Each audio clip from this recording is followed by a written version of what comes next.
আসসালামু আলাইকুম ওরহমতুল্লাহি ওবারাকাতু। সম্মানিত দর্শক শ্রোতা, দেশ এবং দেশের বাইরে থেকে যে যেখান থেকে আমাকে দেখতেছেন, সকলকে জানাই আন্তরিক মোবারকবাদ ও শুভেচ্ছা। আজকে আমরা যে বিষয়টি নিয়ে জানব, সেই বিষয়টি হলো হজ। হজ একটি ফরজ বিধান। ইসলামের 5টি স্তম্ভ রয়েছে বা খুঁটি রয়েছে বা আরকান রয়েছে। তার মধ্যে একটি অন্যতম স্তম্ভ বা আরকান হলো বা রোকন হলো হজ। এই হজ পালন করার জন্য হাজি ভাইরা এখন এই মাসের মধ্যেই সবাই হজের উদ্দেশ্যে কাবা শরীফ জিয়ারতের উদ্দেশ্যে নবী করিম সাল্লাল্লাহু আলাইহি ওয়াসাল্লামের রওজা মুবারক জিয়ারতের উদ্দেশ্যে সবাই মক্কার শরীফের দিকে, সৌদি আরবের দিকে রওনা করেছে। এই যে মানুষগুলো এখন রওনা হয়ে মক্কা শরীফের দিকে গেল হজ পালনের উদ্দেশ্যে, সর্বপ্রথম এই হজ করার জন্য আহ্বান করেছেন কে, সেই বিষয়ে আজকে আমরা জানব। আমরা সকলে জানি নূহ আলাইহিস সালাতু ওয়াস সালামের জামানায় একটি বিশাল প্লাবন হয়েছিল।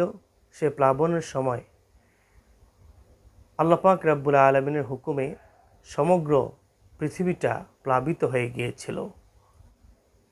কাবা শরীফকে আল্লাহ পাক রব্বুল আলামিন কাবা শরীফের এখন যে জায়গা রয়েছে সেই জায়গা থেকে তিনি উত্তোলন করে নিয়ে গেলেন আসমানের মধ্যে।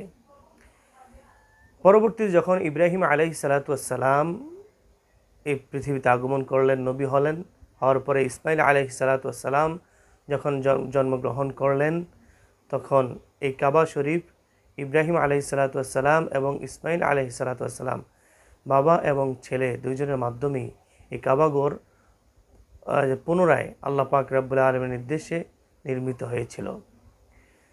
নির্মাণ করার পর আল্লাহ পাক রব্বুল আলামিন ঘোষণা করে দিলেন, হে ইব্রাহিম, তুমি সমগ্র মানুষের কাছে এই কাবাঘর বা বাইতুল্লাহ শরীফ জিয়ারতের উদ্দেশ্যে, হজ পালন করার উদ্দেশ্যে তুমি সকলকে আহ্বান জানাও। তখন ইব্রাহিম আলাইহিস সালাতু ওয়াস সালাম তিনি বলেছিলেন, মাবুদ, আমি তো সবার কাছে আহ্বান পৌঁছাইতে পারবো না। তখন আল্লাহ পাক রব্বুল আলামিন বলেছিলেন, তোমার কাজ হলো আহ্বান করা, পৌঁছে দেওয়ার মালিক হলাম আমি আল্লাহ। সুবহানাল্লাহ। যখন ইব্রাহিম আলাইহিস সালাতু ওয়াস সালামকে আল্লাহ পাক রব্বুল আলামিন হুকুম করেছিলেন, সেই হুকুমের কথাটুকু আল্লাহ পাক রব্বুল আলামিন কোরআনুল কারীমের মধ্যে সুন্দর করে সুস্পষ্ট করে উল্লেখ করে দিয়েছিলেন। আল্লাহ পাক রব্বুল আলামিন বলতেছেন, হে ইব্রাহিম, ওয়াজ্জিন বিন-নাসি ওয়াজ্জিন ফিন-নাসি বিল হজ্জি ইয়াতুকা রিজালান ওয়া আলা কুল্লি দামিরিন। আল্লাহ পাক রব্বুল আলামিন বলেছেন, হে ইব্রাহিম, ওয়াজ্জিন, তুমি সংবাদ দিয়ে দাও, ঘোষণা দিয়ে দাও, ফিন-নাসি, মানুষের মধ্যে, বিল হজ্জি, হজ করার তুমি আহ্বান করো, ঘোষণা দিয়ে দাও। ইয়াতুকা রিজালান, মানুষগুলো তোমার কাছে আসবে পায়ে হেঁটে, অথবা ওয়া আলা কুল্লি দামিরিন, অথবা মানুষগুলো হজে আসবে উটে চড়ে। সে আহ্বানই ইব্রাহিম আলাইহিস সালাতু ওয়াস সালাম সেই দিন দিয়েছিল। তো যখন ইব্রাহিম আলাইহিস সালাতু ওয়াস সালাম এভাবে আহ্বান করলেন যে, হে দেশবাসী, হে পৃথিবীবাসী, হে মানুষ সকল, মানব সন্তান, আদম সন্তান, তোমরা যে যেখানে আছো, তোমরা হজ করার জন্য চলে আসো। কিতাবের মধ্যে পাওয়া যায়, যখন ইব্রাহিম আলাইহিস সালাতু ওয়াস সালাম এই কথা বলেছিলেন, তখন এই কথাটুকুকে আল্লাহ পাক রব্বুল আলামিন শুধু মক্কার মধ্যে সীমাবদ্ধ করে রাখেন নাই।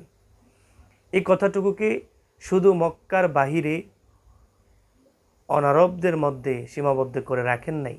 এই কথাটুকু, এই আহ্বানটুকু আল্লাহ পাক রব্বুল আলামিন দুনিয়াতে তো এই আহ্বান ছড়িয়ে দিয়েছেন, তো দিয়েছেনই, এই আহ্বানটুকু রূহের জগতেও আল্লাহ পাক রব্বুল আলামিন ছড়িয়ে দিয়েছিলেন এবং সকলের ধারে ধারে এই কথাটুকু পৌঁছে দিয়েছিলেন, কর্ণকোহরে পৌঁছে দিয়েছিলেন।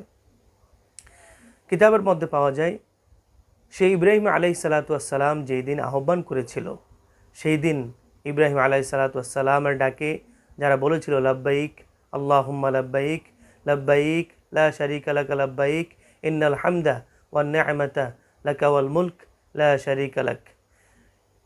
তারা যখন ইব্রাহিম আলাইহিসসালাতু ওয়াসসালামের কথা শুনে যারাই লাব্বাইক আল্লাহুম্মা লাব্বাইক বলে সেই দিন তালকিন দিয়েছিল বা তালবিয়া পাঠ করেছিল, সেই থেকে কিতাবের মধ্যে পাওয়া যায় যে যতবার ওই দিন লাব্বাইক বলেছিল, কিয়ামত পর্যন্ত যত মানুষ আসবে সে ততদিন পর্যন্ত, সে ততবার পর্যন্ত হজ পালন করতে পারবে। জানি না আমাদের ভাগ্যে কি আছে, আমরা সেদিন বলেছিলাম কি না। তবে আল্লাহ পাক রব্বুল আলামিনের কাছে ফরিয়াদ যে সমস্ত মুমিন মুসলমান যেন হজে বাইতুল্লাহ এবং বিশেষ করে প্রিয় নবী সাল্লাল্লাহু আলাইহি ওয়াসাল্লামের রওজা মুবারক মন ভরে প্রাণ ভরে এই দু চোখ দিয়ে দেখার তৌফিক দান করুক। আমিন। আসসালামু আলাইকুম ওয়া রাহমাতুল্লাহি ওয়া বারাকাতুহু।